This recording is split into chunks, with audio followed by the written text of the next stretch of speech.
Olá! Nesse vídeo falarei sobre os processos de transformação da sociedade que levaram à formação de um mundo globalizado. A expansão marítima europeia no período das grandes navegações levou à descoberta de novas terras, que foram tomadas como territórios coloniais fornecedores de matérias-primas, como a cana-de-açúcar, os metais, as especiarias e a madeira, que eram levados para o mercado europeu. A atividade mercantil e o acúmulo de capital caracterizam o capitalismo comercial.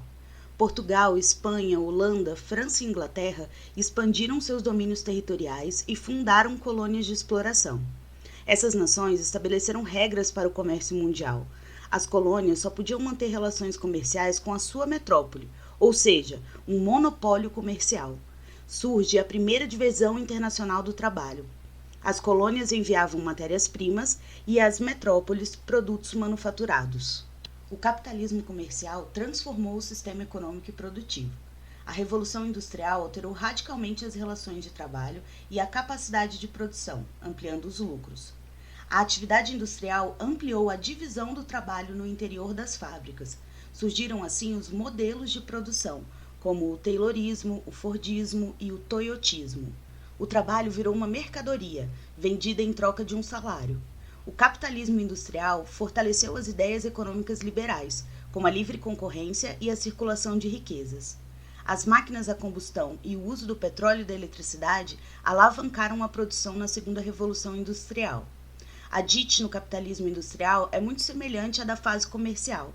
A diferença é que as metrópoles passaram a vender produtos industrializados.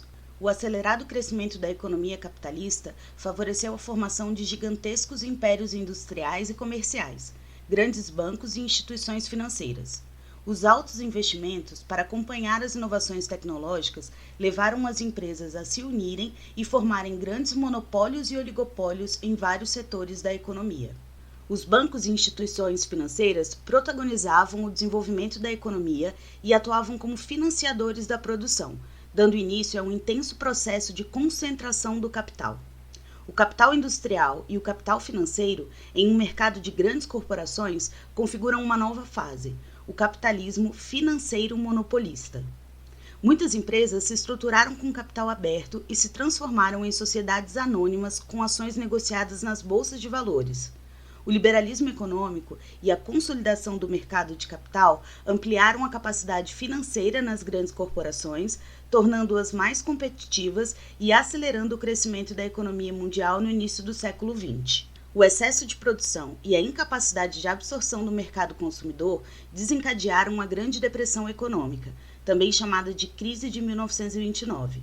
Os incalculáveis prejuízos abalaram a economia mundial. A produção retida pelo baixo consumo levou à redução da atividade industrial, afetando o comércio, os serviços e a agropecuária. As falências e o desemprego retraíram ainda mais o mercado consumidor. A solução para a crise se volta para a intervenção estatal na economia. O keynesianismo é uma teoria econômica onde, para promover a retomada do crescimento e do emprego, seria necessária uma maior intervenção do Estado na economia. O Estado deveria atuar investindo em obras públicas, no mercado consumidor e na distribuição de renda.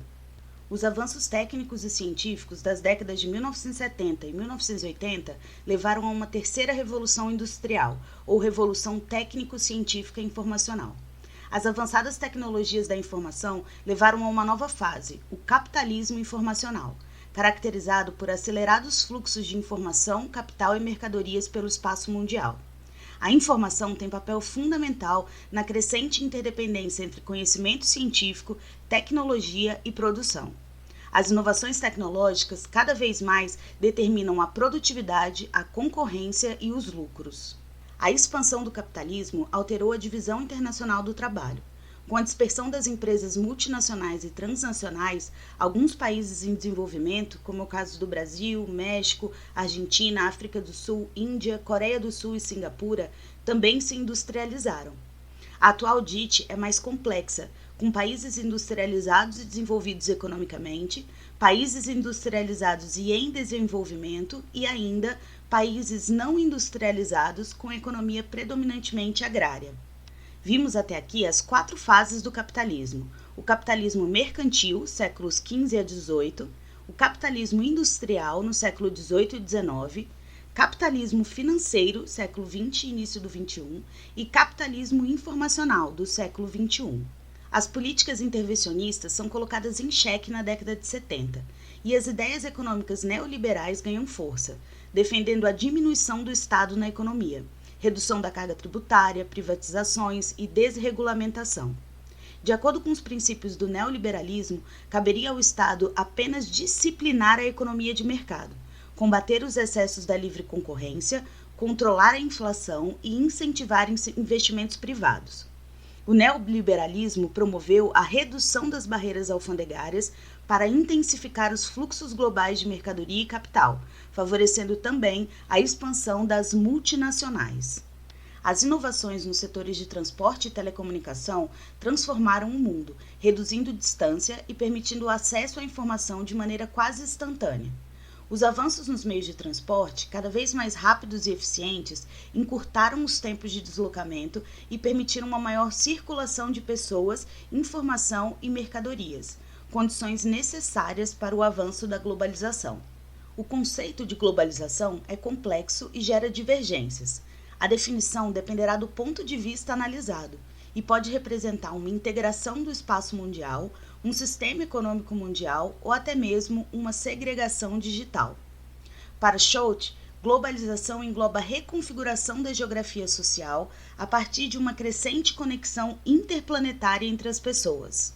A dispersão da atividade industrial pelo mundo, com as multinacionais, ocupando países com economias menos desenvolvidas, levou à conquista de novos mercados e expandiu a área geográfica de atuação dessas empresas.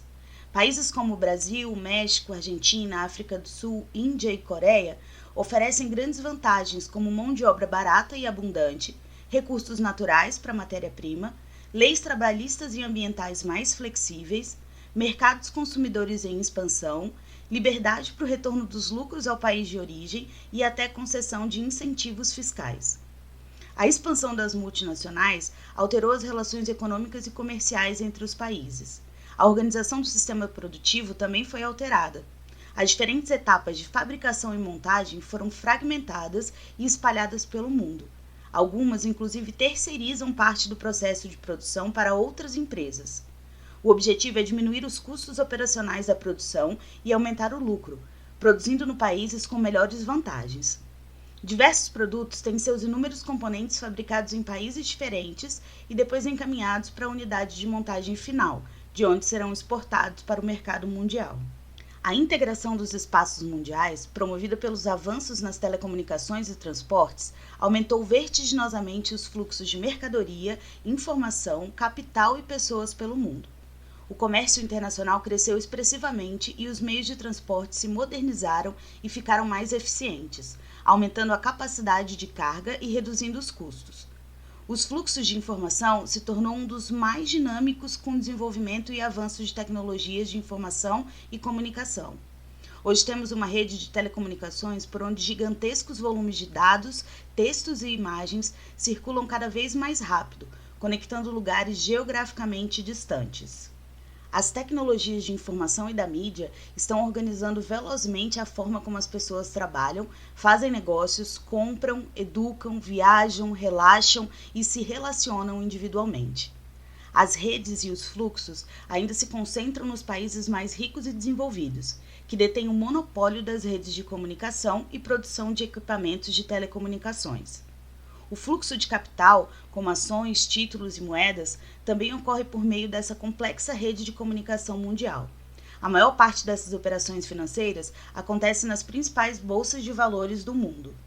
A globalização envolve uma conexão mundial viabilizada pelos avanços nas telecomunicações e transporte, por meio do qual circulam pessoas, mercadorias, informação e capital. Contudo, o avanço da globalização também está associado a consequências negativas, como a concentração de riquezas e o agravamento das desigualdades sociais. A exploração insustentável de recursos naturais e impactos como as queimadas, o desmatamento e o esgotamento dos recursos. Distorções cambiais, retiradas de direitos trabalhistas, exploração de mão de obra, desemprego, xenofobia, crises econômicas que extrapolam o país de origem e a exclusão digital. Será que quem não tem acesso à internet, televisão e viagens vive mesmo em um mundo globalizado? Dúvidas, críticas e sugestões podem ser enviadas na plataforma, no WhatsApp ou por e-mail. Até a próxima!